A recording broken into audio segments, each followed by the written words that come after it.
Okay, we're going to learn how to create a grid detail in high resolution modeling. This is Aiden's question. He wanted to know how to create a grid like this that looks welded. What we're going to do is use instances in Maya using a grid. The grid is an easy way to snap things to. If you just hold down Control and what is the grid snap? X. X is the grid snap. You can move things into whatever proportion you want to have be a grid system. And so in this case, we're going to want to make a very rectangular grid because these things are rectangular, not square. So I'm going to make this one kind of 3 high, 2 wide, and basically just make one side of it. Sometimes you can do an X, or just kind of make the one side. I think an X might work really well so that I can kind of detail the middle part and connect it on the sides. So I'll get it in the middle here. I can just use verts to scoot it around at first. I don't even have to grab the whole object. And then I want to have an X coming out of the middle that I can snap to, and it should be a ratio that's 2 by 3. If I wanted to do a square, it'd be 3 by 3, but this is the rectangular ratio that we want to do, which is a great ratio. This is some sort of cage for police officers to hold their victims or prisoners. There we go. So something like this. I'm just going to start out with something like this. I don't want holes at the end. Those holes will cause problems later on. But basically you get something like this, and then I'm going to move my pivot point to a grid space so that I keep this thing in this 3.1 grid. But now when I duplicate it, it'll snap and be exactly the right distance, and then everything lines up. So I don't want to just duplicate it. I want to make instances, and that'll help me make very unique shapes that all line up and match, and then I can duplicate it from there. So I'm going to duplicate special.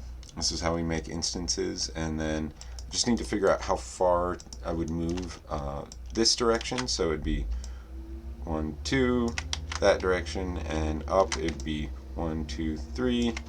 So it'd be that way 1 or 2. So what is this? Z is 2, so we can make that 2. Keep the scale the same, rotation 0, and make sure that it's an instance, and then you'll have a grid going that way. You can select this whole grid and do the same thing. Duplicate special and make it go up 6. No, I think it's, let's see, what would it, not 6, but 3 maybe. So if I duplicated these in 1, 2, 3, yeah, so it's only 3 up, and so I'm just gonna do 3 here and 0 on the Z, and that way all of these will all be instances, and now I can make it look exactly how I want. So pretty close to the right ratio. Might be needing to kind of adjust it a little more. It could even be kind of stretched out. The whole thing could eventually be stretched out if we wanted a little more of that ratio. But now we can go into any individual one of these and start modeling on it, and it will be affecting the entire thing. So what I want to do is create the kind of welded upper surface popping off. Do it on this kind of crossbar. I want to just expand the whole thing first so it feels like it's got a layer. And then every time you extrude, you're going to get these kind of polys on the end caps here, so you got to get rid of those because you want it to eventually stitch all together. If you get this working right, you can just select all the verts once it's all copies instead of instances. You can select all the verts, combine them all together, select all the verts, and weld everything on a low threshold. But here, just for starters, you can get a simple shape, kind of a little bit more of that welded shape. I'll do one more extrude here, like it's that bead of kind of sloppy, I don't know, TIG welding, or however they weld these things. Probably a big piece of machinery. It's always nice to do a little more squares when you're doing high res, because when you eventually smooth these things, as you want to do when you want to get ultimate resolution, the squares just end up being easier to control. So even long rectangles are a little annoying, but this should be alright. So basically, you can start smoothing it. At some point you can see the smoothing is interrupted because of the end caps that happen with extrusions. Just needed to delete these. And then it should line up. So you can see there's kind of a little bit of a squish out right there because it needs an extra support line. And you can bring those in pretty tight. Something like that. And then most of the other stuff is going to be done with texturing, but you can kind of interrupt this bead a little bit.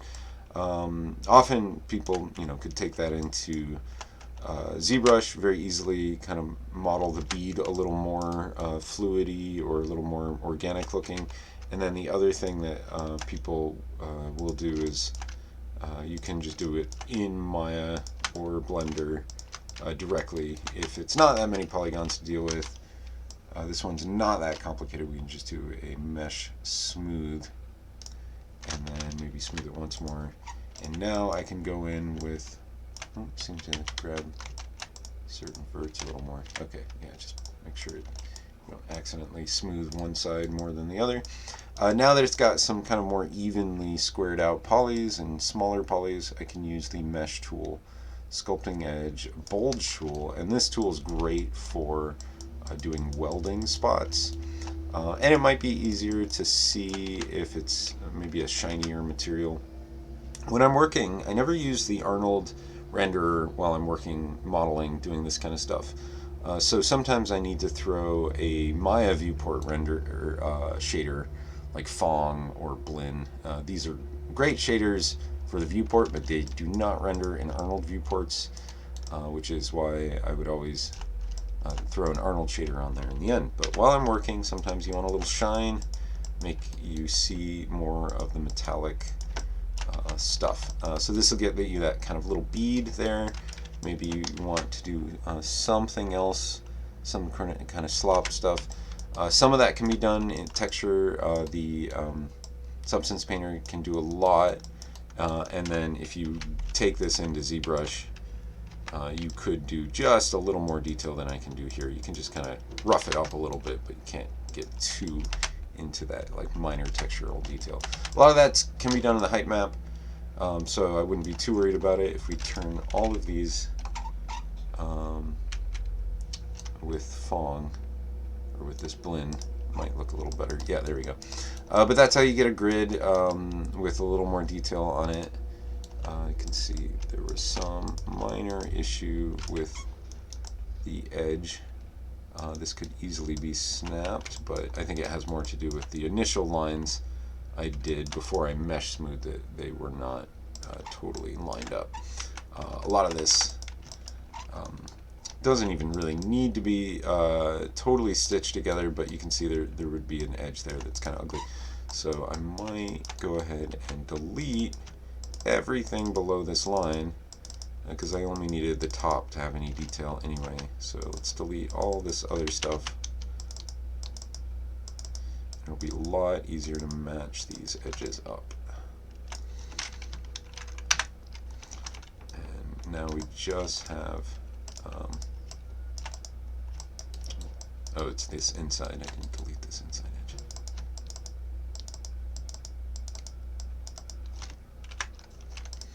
Now we just have this kind of one funky edge to think about. And because I mesh smoothed it, it is unhappy with the actual weld, because otherwise keeping it low res is usually an easier bet. Looks like might have even had an extra stitch there.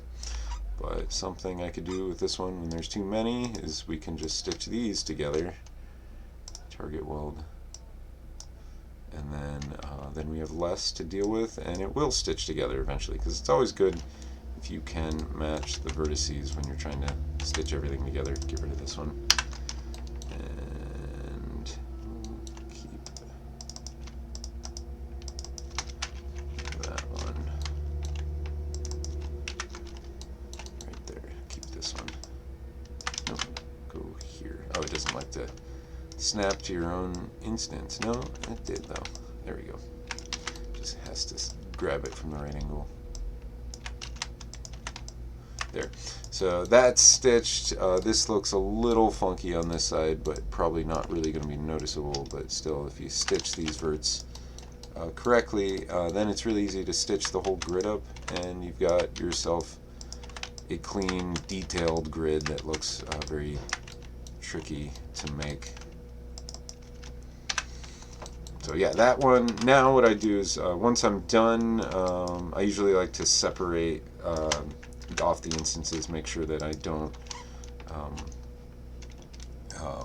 play with instances, combine instances together. They can be really buggy and crash your system. So I'm going to do the same thing, duplicate special, but instead of instance, I'm going to say copy, and then that way I can just make this whole thing a big screen.